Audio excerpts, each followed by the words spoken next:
What's up? We're going to start with the Pro Mix with mycorrhiza in it. Then, of course, we got the rainwater. Rainwater is one of the best. Then we got a little bit of biochar I will add. Usually I don't, but since I have no aloe vera, I'll just put biochar, not like they're the same. Here's azos. Azos is good. And then mycos. And of course, we have this stuff. Y'all know what it is.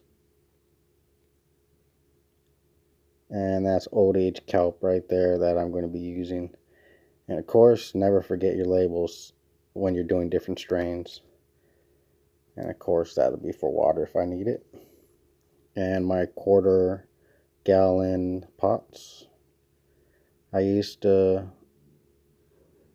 use smaller pots, but for the last couple years, I've been using the quarter gallon. In chapter 1, we forgot a couple things like the aloe vera would have been good, and especially scuffing your seeds with sandpaper, or you could put it, like I said, in some type of device and roll them, or usually my devices are a circle, so I'll just use a circular motion to shake it. But other than that, it's just a basic seed starting and basic grow, I guess you would say. I'm not into buying like different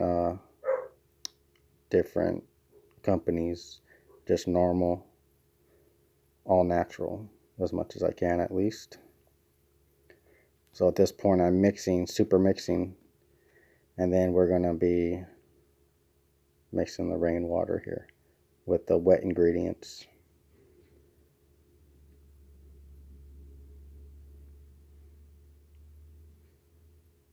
Just like I said, I try to use all natural stuff, no chemicals, so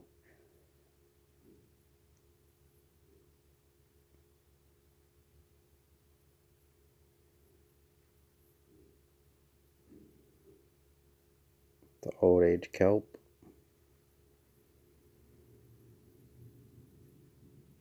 So I'm just adding it to the soil and not watering the plants. So I add it to the soil until it gets like the right consistency, at least the way I like it. Some people like it a little more wetter or whatever, but for me, I don't want, see, I'm checking here for one, I want to hear noise instead of any dripping or anything like that. So I'll just listen for the squishy noise, like if you run a damp rag and you can hear the noise that it makes. So that's what I'm looking for. I'm not looking for any drops or anything, but I just need it wet and moist before I even start my seeds.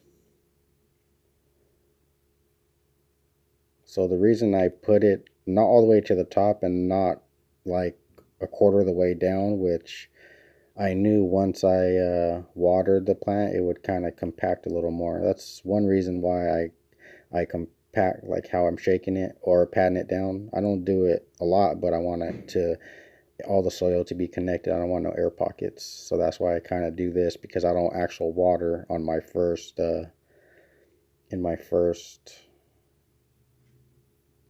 seed drop. So by the time I water it, the soil go down, and then give me a chance, which I never do, will add more soil, and then my root ball will be a lot longer up the stem. Because when you cover your stem on the bottom, it'll grow roots. If you're lucky. If not, it'll do, I think, what they call damp off and just kind of mold. But usually damp offs are when they're sprouting, a small sprout that tips.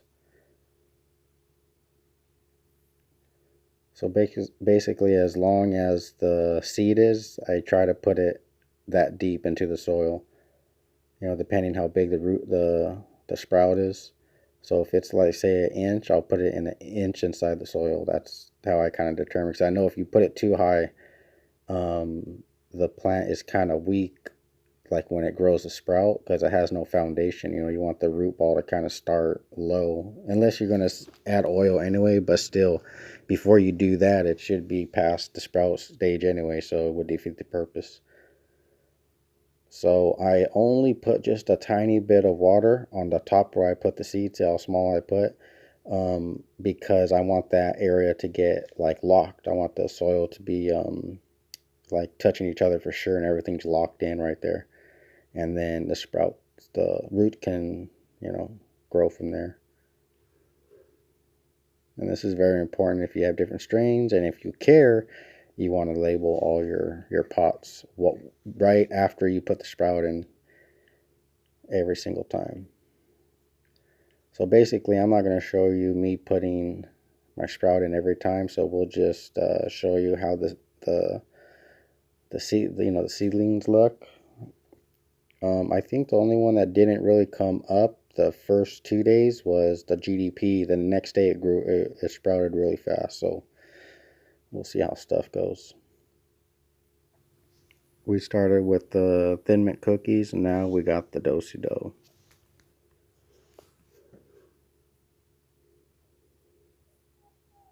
Do-si-do is supposed to grow pretty good, pretty fast, so we'll see how she does.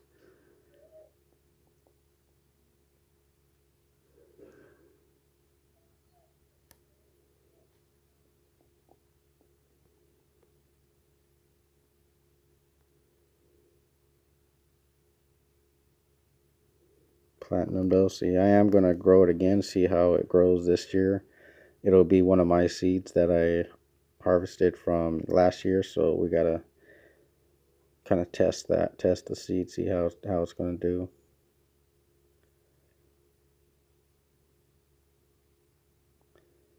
That's going to be the purple panty dropper.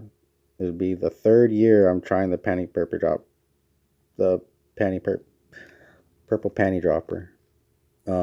The first year a vole got into my pot and ate like all my roots.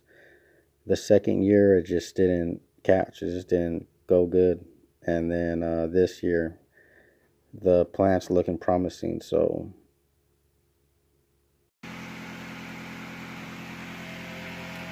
usually I would put plastic over it or put a dome over it, but my dome didn't fit. I would usually put plastic, but I'll be gone for a couple days, so I don't want the seeds to come up and the plastic still be on there, and it probably wouldn't be good. So there they are. That's how they look, and we'll see how they do.